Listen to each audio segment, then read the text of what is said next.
In Allah's divine law we find peace and harmony. Adherence to Shariah, a blessing for you and me. Alhamdulillah Rabbil Alameen, wassalatu wassalamu ala Sayyidil Mursaleen, amma ba'd, fa'udhu billahi minash shaytanir rajim, bismillahir rahmanir rahim. Wassalatu wassalamu alayka ya Rasulullah, wa ala alika wa ashabika ya Habiballah. Wassalatu wassalamu alayka ya Nabiyallah, wa ala alika wa ashabika ya Nurallah. Welcome dear viewers to another episode of our program, Adherence to Shariah. Let's begin with an excellence of reciting Durood Sharif. The beloved Prophet sallallahu alaihi wasallam said, "Asma'u salata ahli mahabbati wa a'rifuha." I hear the recitation of salat, which is recited by my devotees, my beloveds, and I recognize it as well. Wa a'rifuha.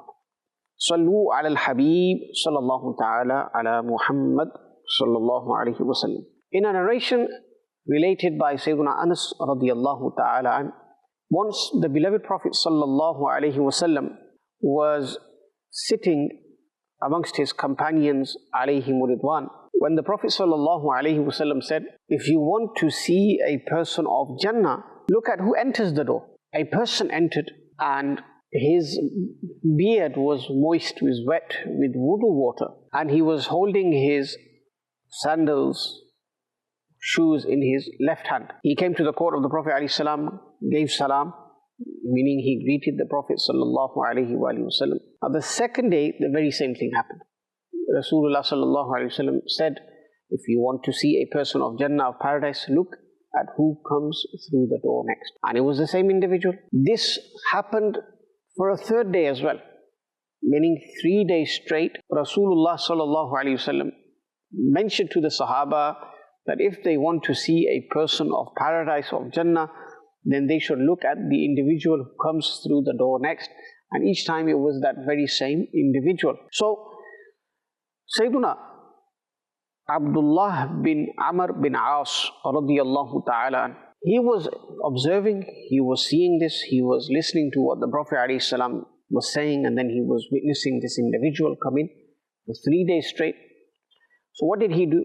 He started to follow that individual, pursue him. And when they left the masjid, he met that individual and he said to him, because of some reason, I need to stay somewhere else, I can't go home. And if you give me permission, I'll stay with you, if that's okay. That man said, that individual said, that's fine, if you can't go home, then you can stay with me, no problem. So they both went to that person's house.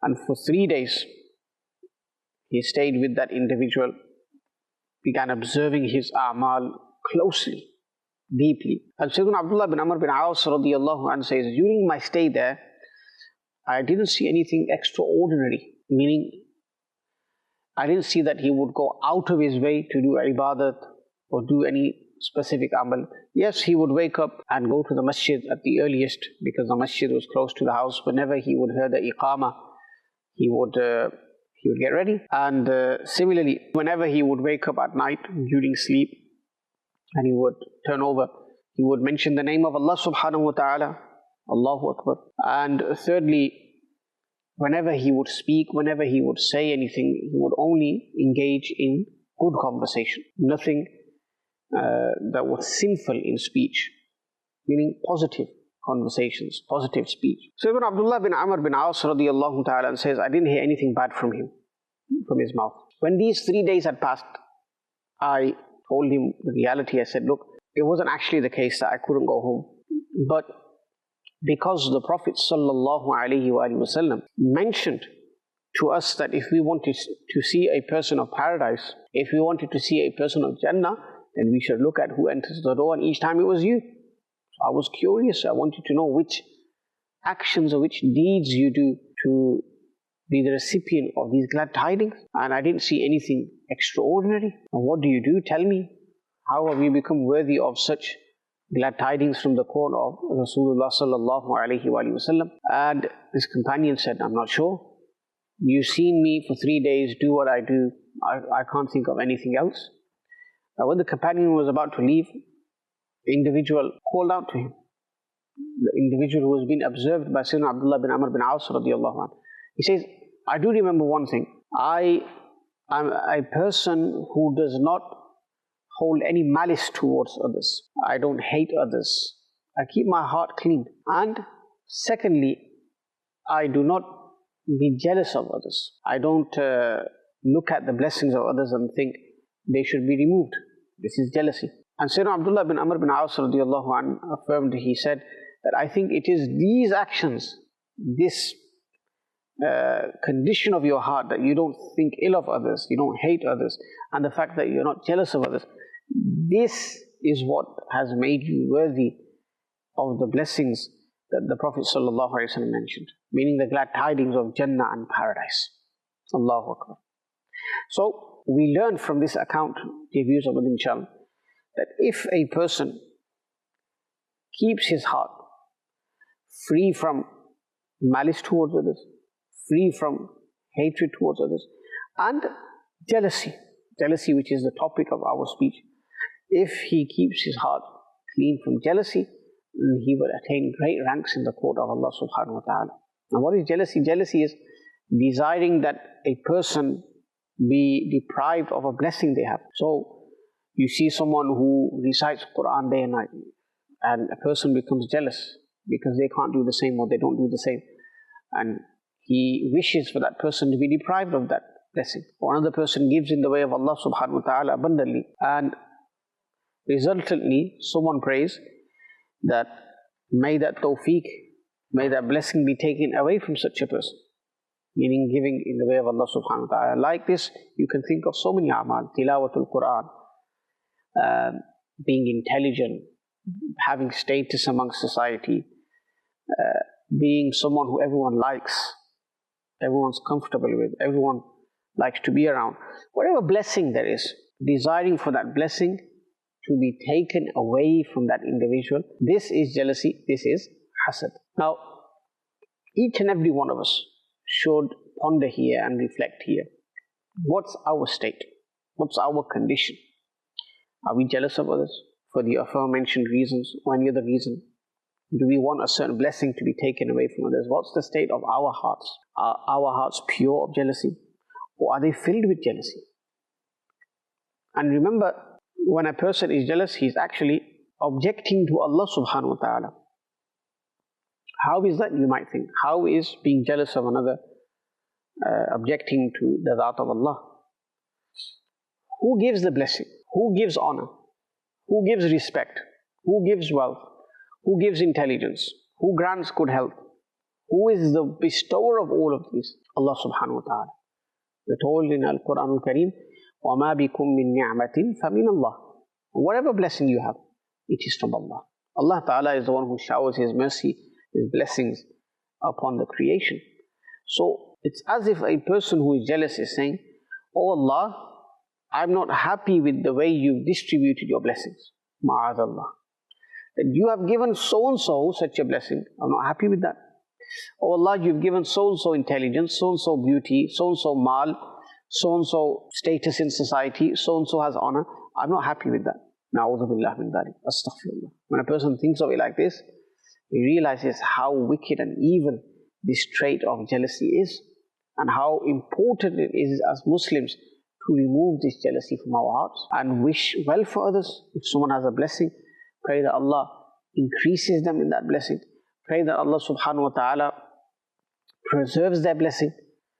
And who knows, by thinking like this, by making dua like this, Allah ta'ala will honor you as well. Allah ta'ala will bless you as well. But when we look at society today, jealousy is a big issue in our society. Because of jealousy, people are doing all sorts. People are shedding blood. People are cutting off ties with family relatives that they're not allowed to cut ties off with. We're told in the hadith that when we're jealous of people, if we're jealous of them, then not only is this bad in and of itself, thinking ill of others and wanting their blessings to be removed, but at the same time, jealousy leads to any good deeds that we have being lost, being nullified. Imagine, throughout someone's life, he performed his prayers, he gave in charity, he fasted, he did so many good deeds. But then, in the end, if you were to realize that all of those good deeds have gone to waste, how much of a shock would it be? Like if you look at a worldly example, if there's a person who works day and night, overtime, why? Because he's investing in something, investing in his dream property, his dream business or whatever. And he continues investing, toiling, striving to achieve those dreams. And in the end, if he's told, oh, by the way, the house you were about to purchase, that you worked so hard for, there's been a hurricane or a fire and that's it. You won't be getting any payout. Or the investments that he was putting into a particular business, he's told at the end that the business has flopped, there's no returns. The money he spent has been lost. He'll probably have a heart attack because he will think all of that struggle, all of that striving, only to be left with nothing. Here, look at the situation. A person goes throughout his life trying to do good deeds. How many of those good deeds are accepted? This is another subject altogether. Because ikhlas is a shart, condition, then knowledge for a'mal is a condition. But anyhow, if a person did all of these good deeds, and in the end he was told that your deeds have gone to waste, why? Because of jealousy, imagine how he would feel. There's nothing left. Rasulullah sallallahu alaihi wasallam told us that this is what happens when you do bad to others, in the sense that you commit jealousy against them. Rasulullah sallallahu alaihi wasallam said, "Al-hasadu ya'kulu al-hasanati kama ta'kulu an-naru al-hataba."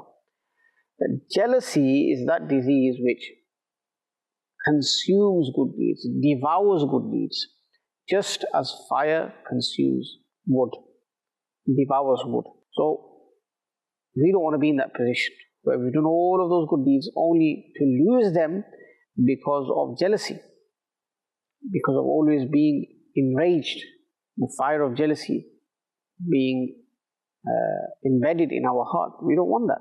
We want to preserve our good deeds. We want to ensure that we receive full reward for our good deeds. And how are we going to achieve that? By not being jealous of others, by being a well-wisher of others, by being happy for others, by being pleased with what others have, and making dua for them. Now look, when a person is jealous, he becomes arrogant. So jealousy leads to so many other sins as well. What was the first sin in the dunya? That was jealousy. Allah subhanahu wa ta'ala ordered the angels and shaitan to prostrate to Sayyidina Adam alayhi salam. The angels prostrated and shaitan did not prostrate. And he was asked, "Ma mana'aka alla tasjuda id amartuk?" What prevented you from prostrating when I ordered you? This is what Allah subhanahu wa ta'ala said to shaitan. What did shaitan say? Ana khayrun min, I'm better than him. So became arrogant, but before that he was jealous because he thought to himself, I've been worshipping all these years. There's not a single place on earth where I haven't prostrated.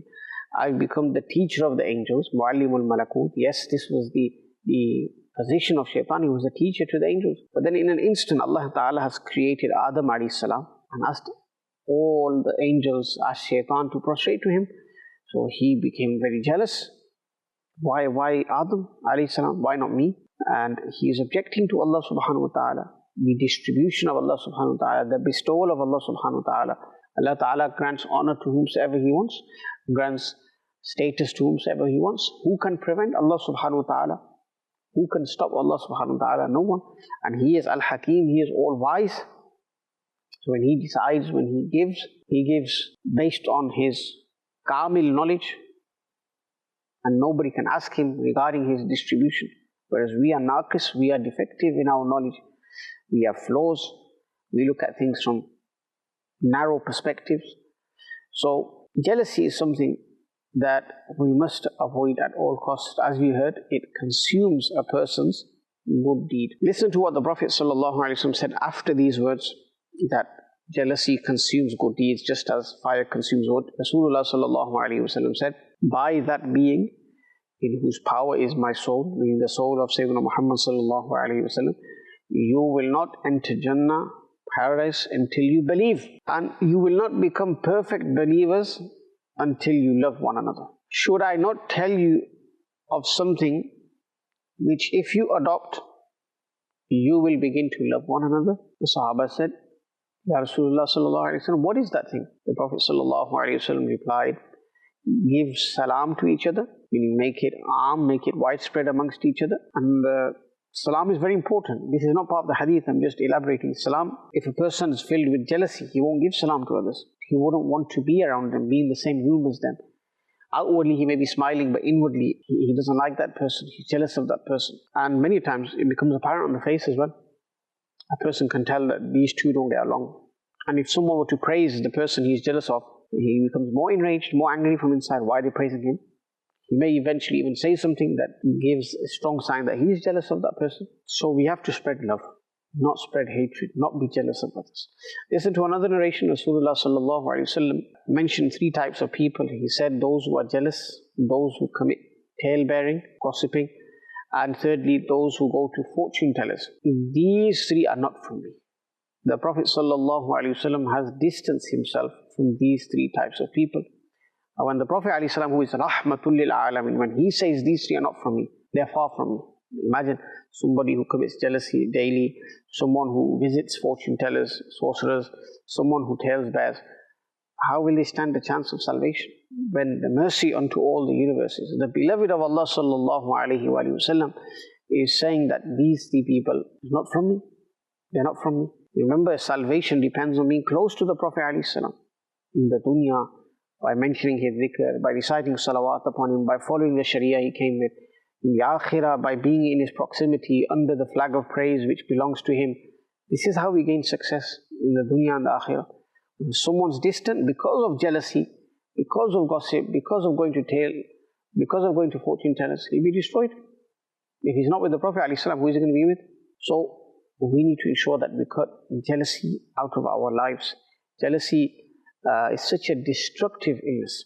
And the ulama, when mentioning its cure, they speak about dua, and they say, make dua for the person you're jealous of.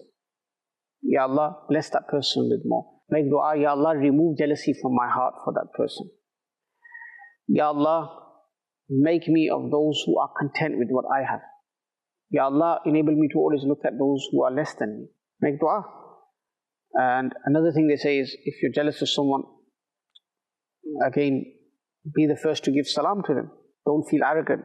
Don't feel that, oh, he's got so many blessings and I don't like him for that reason. Or I feel he's arrogant, or I feel he's this. Trying to justify not giving salam to him. Give salam to him first. So jealousy is destructive. We as an ummah are afflicted with this, just like we're afflicted with many other illnesses of the heart, many other diseases, many other vices and forms of corruption. We need to remove all of these from their roots if we are to stand a chance of success. If you want to be true followers and devotees of the Prophet ﷺ, we pray that Allah subhanahu wa ta'ala grants us tawfiq to refrain from jealousy and all other sinful diseases of the heart. Ameen. Bijahi Nabil Ameen. Sallallahu alayhi wa sallam. In Allah's divine law we find peace and harmony. Adherence to Shariah, a blessing for you and me.